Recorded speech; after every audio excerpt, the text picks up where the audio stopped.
Bienvenidos a esta primera clase de fotografía de manera virtual. Hoy vamos a hablar de composición y lo que vamos a hablar exactamente son los planos fotográficos. ¿Qué son los planos fotográficos? Los planos fotográficos son la proporción de cuerpo u objeto que yo voy a mostrar dentro del encuadre fotográfico, dentro del encuadre de la cámara. También tenemos aquí en la diapositiva, dice que cuando se habla de los planos nos referimos a lo que se expresa en proporción a lo que se tiene el tema u objeto dentro del encuadre. Exactamente lo mismo, es la proporción de cuerpo u objeto que yo voy a mostrar dentro del encuadre fotográfico. Este encuadre fotográfico nos va a permitir determinar cuál va a ser el valor estético de la imagen. En gran forma esto nos indica qué proporción de la imagen debe aparecer y cuáles van a ser los mejores cortes. Cuando nos referimos a los mejores cortes, no estamos hablando de cortes de res, de carne, sino que nos estamos refiriendo al corte dentro del encuadre fotográfico. Es decir, que no vamos a cortar sobre las muñecas, no vamos a cortar por debajo de las canillas y no vamos a cortar por encima de los codos. Entonces esos son los mejores cortes y van a preservar la estética de la imagen, haciendo que la imagen sea bastante estética y conserve su valor en cuestiones de belleza. Ya tenemos los planos como tal, ya aparecen los planos generales. Estos planos generales son de sentido más descriptivo, mucho más amplios, solo contextualizan y no restringen a referenciar a un solo protagonista dentro del encuadre. Estos planos generales tienen tres componentes, que es el plano general panorámico, el plano general estándar o corto y el plano general conjunto.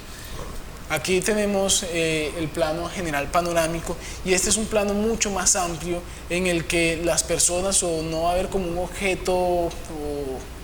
protagonista dentro del encuadre, sino que el contexto en general de la imagen va a ser el protagonista. Puede que en la imagen sí aparezcan personas, por ejemplo una multitud en un concierto, pero como no es una sola persona la protagonista, entonces se vuelven parte de la masa visual. Estos planos generales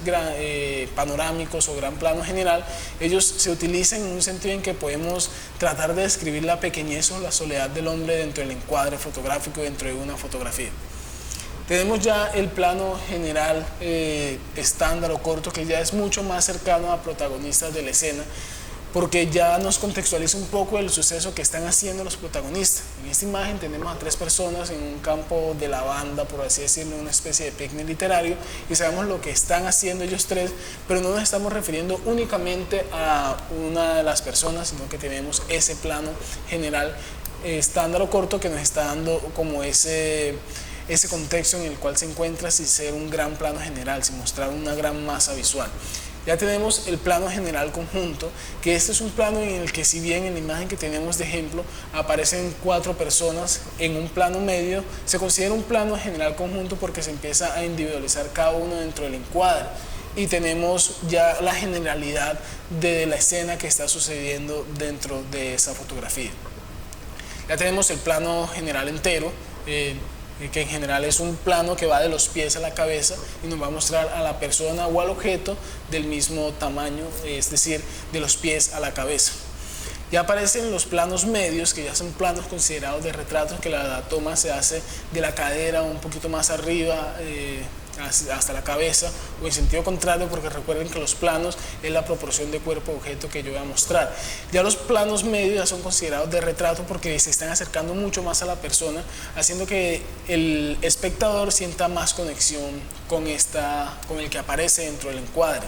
Si bien utilizamos un encuadre horizontal o uno vertical, va a cambiar mucho en función de estos dos encuadres. Es decir, si yo encuadro de manera vertical, me estoy centrando más a la persona, haciendo más protagonista a la persona, porque al encuadrar vertical tengo un espacio visual más estrecho, que si encuadro de manera vertical yo voy a tener un espacio visual más ancho, haciendo que haya más cabida para el fondo.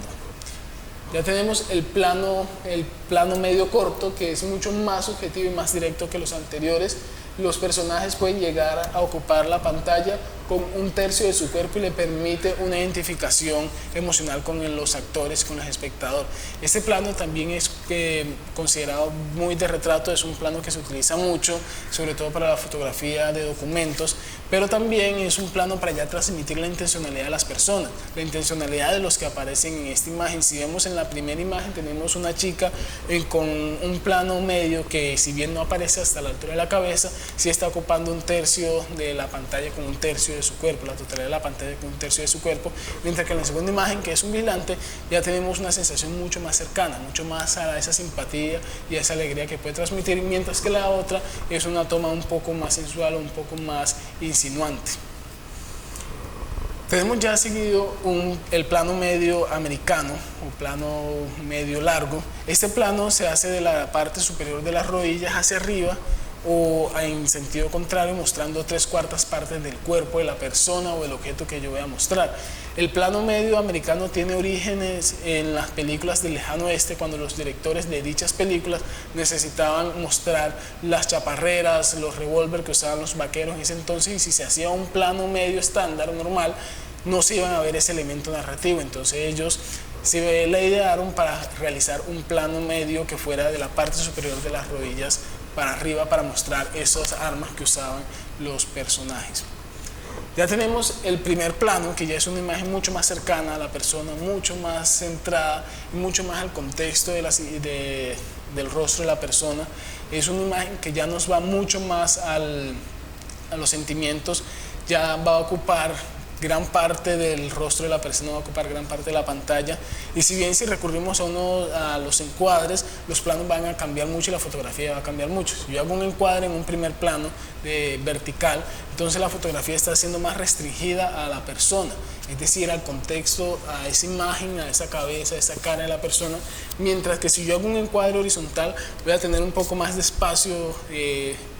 visual para tener otros elementos narrativos, por ejemplo darle un poco de contexto, un poco de espacio, un poco de fondo, para que la imagen sea acompañada por eso, o jugar con las manos de las personas.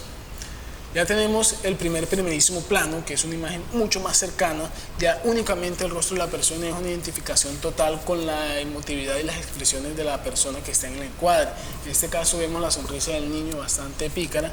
y nos referimos únicamente a esa imagen, a esa sonrisa, a ese rostro de la niñez, y no tenemos ya fondo, no tenemos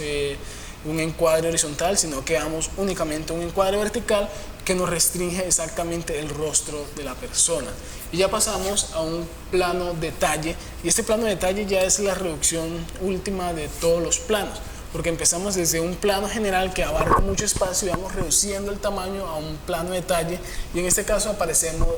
la imagen, por ejemplo, de un ojo, puede ser